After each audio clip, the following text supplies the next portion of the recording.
Well, it is now time for Lance's Journal, and tonight we learn what it's like to accept a challenge and beat it. Henry Cox knows all about challenges. He was born without a left arm, but that never held him back from accomplishing any of his goals in life. In fact, in many ways, it has only made him more driven to overcome the obstacle he was dealt. They talk about disabilities or abilities. I tend to think this has enhanced a lot of my abilities instead of disabilities. It's that positive can-do attitude that's enabled Henry Cox to affect so many lives. There you go, great shot. That's your best one you've hit. When you talk about one arm versus two arms, I'm not even sure that's an issue. You know, I think the issue is up here, what you're willing to not be able to do and what you're willing to be able to do. Henry started teaching tennis at Woods Park when he was just 15 years old. Let's go, keep coming. And with his witty sense of humor, he's never had trouble keeping the kids' attention. Let's go, come on, I'm an old man. I'm older than all of you together. My humor is a little self-deprecating, so that kind of puts kids at ease. And I think that gives me an advantage when kids are struggling. A lot of times they sit there and feel free to talk to me. And so I feel really blessed on that type of thing.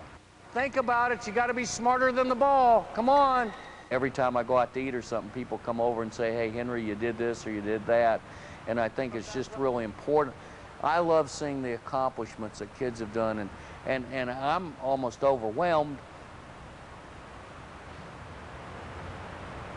that I made a difference in so many people's lives.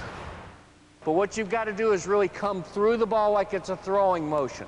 After spending the past 15 years working at the U.S. Tennis Association in New York, Henry is back in Lincoln, motivating kids once again.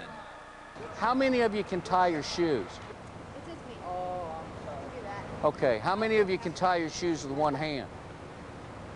Okay, see, the problem is everybody gives up, and you shouldn't. And so what you want to learn how to do is say that you can do things you don't think you can do. And if you ever remember anything from old Henry, is that I don't give up on you guys, and I don't want you to give up on yourself. Okay? All right, let's go back to practice. Okay, let's go. 61-year-old Henry is a man who never sat around and felt sorry for himself. Instead, he went on to play college tennis at Nebraska Wesleyan and is now a member of their Hall of Fame. So whenever life gets you down, just make sure and remember good old Henry Cox. Wow, what a great story. Thanks, Lance.